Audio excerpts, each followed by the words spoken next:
मेरे भाई अमीर मकाम साहब,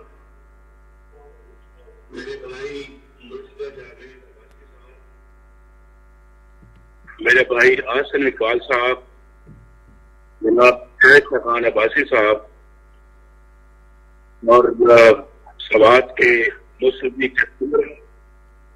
सवात के भाइयों, दोस्तों, अस्सलाम वालेकुम। मेरी आवाज आप तक पहुंच रही है?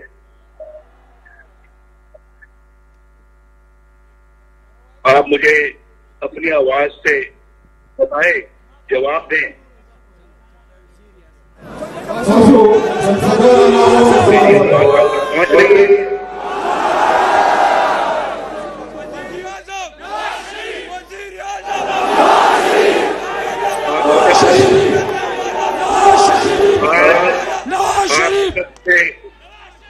आपसे क्योंकि मैं आपसे बात कर रहा हूँ बहुत दूर से, तो मेरा पता नहीं लगता कि आप क्या कह रहे हैं और मेरी आवाज आप तक पहुंच रही है नहीं। लेकिन मैं आपको ये बताना चाहता हूँ कि आज आपसे बात करते हुए मुझे बहुत खुशी महसूस हो रही है, क्योंकि बहुत दिनों के बाद आज आपसे गुफ्तगू करने का मौका मिला है। सवात के भाइयों और दोस्तों, मुझे इस बात का अफसोस है कि कुछ अरसे से आपकी जिंदगी की मुश्किलात बहुत बढ़ गई। एक तरफ तामीर और तरक्की का वो अमल रुक गया जिसकी बुनियाद हमने डाली थी, मुस्लिम लीग ने डाली थी, और दूसरी तरफ महंगाई, बेरोजगारी और बढ़ती हुई गुर्बत ने आपका जीना मुहाल कर दिया है। आप जानते हैं कि हमारी हुकूमत ने मुल्क के लिए और आपके लिए क्या कुछ किया। आप जानते हैं कि जब तरक्याती काम होते हैं तो रोजगार के मौके पैदा होते हैं, खुशहाली आती है, दुकान की सूरत हाल बेहतर होती है और हमने करके दिखाया और जिंदगी का पहिया आगे की तरफ चलता है। आप जानते हैं कि किस तरह लोग 20-20 घंटों की लोड शेडिंग का अजाब सह रहे थे जब हम आए, और दहशतगर्दी थी हर तरफ से। अल्लाह का शुक्र है कि जब हमारी हुकूमत हुई तो इन बहरानों पर हमने काबू पा लिया था। आप इस बात के चश्मदीद गवाह हैं। तो मैं जब कहता हूं मेरे भाइयों और दोस्तों कि आज मुझे आपसे बात करते हुए दुख हो रहा है, इस वजह से कहता हूं कि मौजूदा हुकूमत ने इस मुल्क को हर एतबार से तबाह बर्बाद करके रख दिया है। मैंने अभी कहा, महंगाई आसमान से बातें कर रही है। लोग सब्जी दाल भी नहीं खा सकते और आटा नायाब हो गया है। मुझे पता लगता है और आप बेहतर जानते हैं कि आज रोटी जो है, रोटी कितने की होती है? रोटी आपको मालूम है? आज रोटी 20 रुपए तक जा पहुंची है, जो हमारे दौर में 5 रुपए की मिलती थी। कितने की मिलती थी? 5 रुपए की। और चीनी 110 रुपए की हो चुकी है, जो हमारे दौर में 50 रुपए के लगभग। कमाल हो गया है भाई। और तो और दवाइयां जो है, दवाओं की कीमतें लोगों की पहुंच से दूर हो गई हैं और आपको ये फैसला करना पड़ता है, जो कि बड़ा तकलीफदेह फैसला है, कि रोटी खरीदे या दवाई खरीदे। या फिर बच्चों के स्कूल की फीस अदा करें, या फिर उनको किताबें खरीदें। ये मैं ठीक कह रहा हूं या नहीं? मैं कह रहा था कि बिजली और गैस की कीमतें कितनी ज्यादा बढ़ गई हैं और आपका रुपया इस सारे खिस्से में सबसे कमजोर हो चुका है।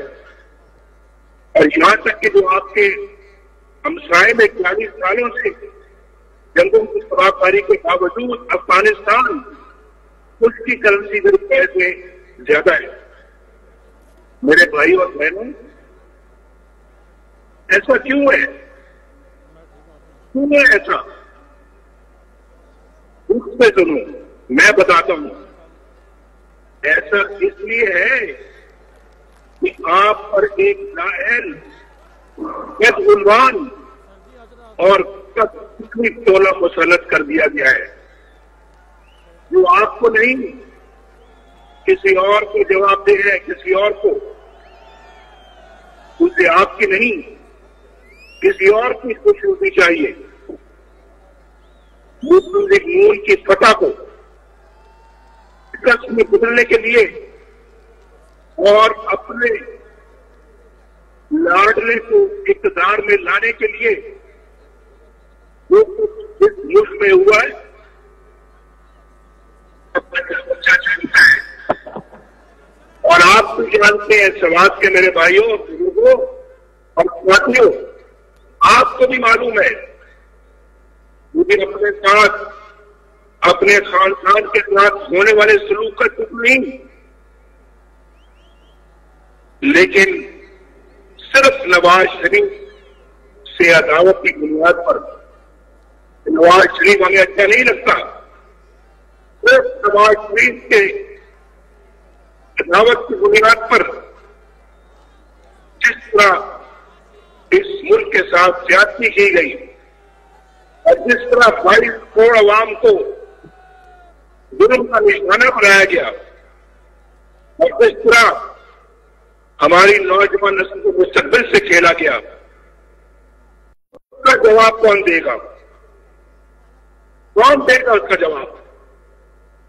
मैं कहता हूं कि जनरल कमर जावेद बाजवा और जनरल फैज हमीद जवाब दें कि उन्होंने पाकिस्तान के साथ के सलूक क्यों किया, उन्होंने पाकिस्तान को तबाही के गले में क्यों फेंका। वो कहते हैं कि ये नवाज शरीफ हमारा नाम क्यों लेता है। तो भाइयों, मेरे दोस्तों, समाज के जानसारों, आप ही मुझे बता दीजिए फिर कि मैं किसको नाम लूं। मैं चंद आदमियों की लाकानूनियत और आइन शिकनियों का इल्जाम पूरी फौज को नहीं दे सकता। क्यों दूं मैं? ठीक है, जनरल बाजवा और जनरल साइज, आपने हजूर अपनी मर्जी की बीआईटी तो बनवा ली, मर्जी के फैसले भी आपने हासिल कर लिए, नवाज शरीफ को वजारत उज़्मा से हटवा भी दिया।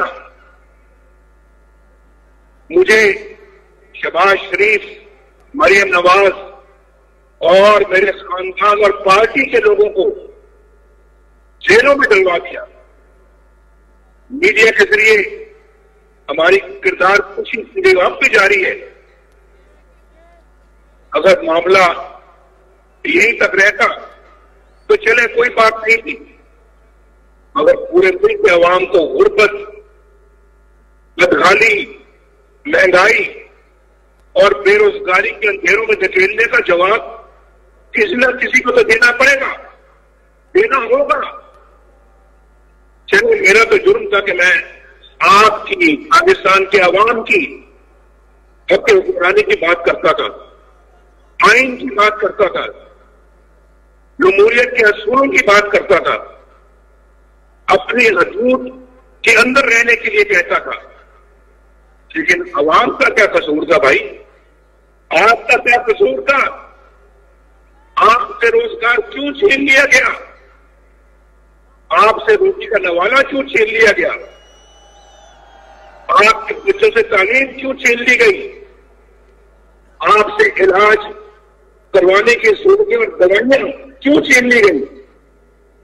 आपसे आपका इज्जत से रहना क्यों मुश्किल बना दिया गया?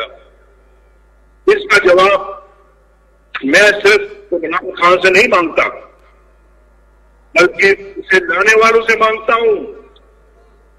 वो तो कठपुतली है, उसे हिलाने वाली उंगलियां इस जुल्म और जबर का हिसाब देंगी। भाई और बहनों, आपने कराची में होने वाले उस वाक़े की तस्वीर तो सुनी होगी कि किस तरह सिंध पुलिस के सरबराह आईजी पुलिस रात गए घर से अगवा करके यह सवाल बनाया गया, उसे एक बेबुनियाद गैर कानूनी एफआईआर काटने का हुक्म दिया गया। इस तरह के मेरी आवाज और बाकी वक्त का दरवाजा तोड़कर कैप्टन सरवर को गिरफ्तार किया गया और फिर इस शर्मनाक रवैये पर सिंध पुलिस ने अपना रद्द-ए-अमल दिया। इस पर जनरल बाजवा ने खुद इंक्वायरी करवाने का ऐलान किया। अब एक प्रेस रिलीज जारी की जाती है कि इंक्वायरी मुकम्मल हो गई और जिम्मेदारों को मौजूदा जिम्मेदारी से हटा दिया गया। मैं जो कहता हूं कि यहां हुकूमत के ऊपर एक हुकूमत है, रियासत के ऊपर एक रियासत है, तो क्या कराची के वाक़े ने मेरे मौक़िफ़ को सच्चा साबित कर दिया या नहीं? पहले ये तो देखिए कि एफआईआर दर्ज कराना आईएसआई या रेंजर्स का काम है, उनकी जिम्मेदारी है। अगर पुलिस एक गैर कानूनी बेबुनियाद एफआईआर दर्ज करने से इनकार कर दे तो किसी को या किसी इदारे को यह हक है कि वो संसूख के दौर पर आईजी और एडिशनल आईजी को अगवा कर ले? क्या दुनिया के किसी मुहज़्ज़ब मुल्क में ऐसा हो सकता है? क्या सियासत चारदीवारी की तौहीन की कोई ऐसी मिसाल किसी भी मुल्क में मिल सकती है? आज एक नजर उस रिपोर्ट पर डालिए। रिपोर्ट की भी प्रेस रिलीज है, बल्कि ये तो मैं कहूंगा उनके अपने ही खिलाफ एक एफआईआर है। आज यहाँ कायदे-ए-आज़म के मज़ार पे हुकूमती की गई और अफसरों के जज्बात भड़का दिए गए, उनके जज्बात भड़क गए। कायदे-ए-आज़म के मज़ार का एहतराम करते हो, कायदे-ए-आज़म के तशरीहात का भी एहतराम करो भाई। उनका एहतराम क्यों नहीं करते?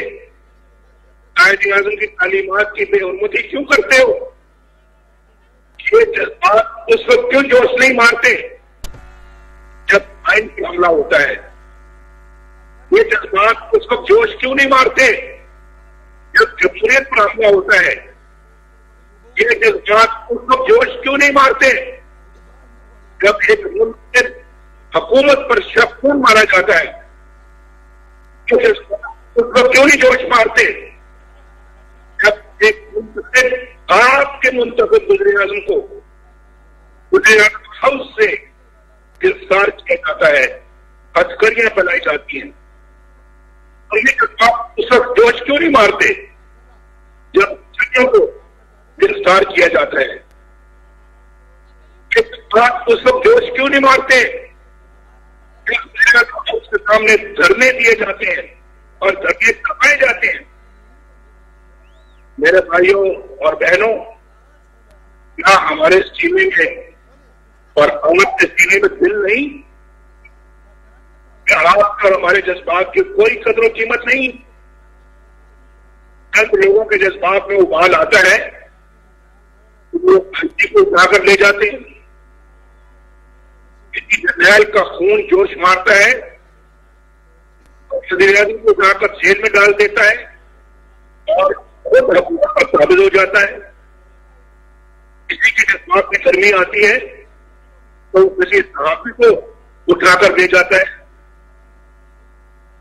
एक प्रेस रिलीज जारी करने वालों ने इतना भी नहीं सोचा कि ये क्या उठा रहा है। राजनीति की मुल्क की मफाद में नजरियत को तो और बिना पर हमें सरकार करार दे दिया जाता है।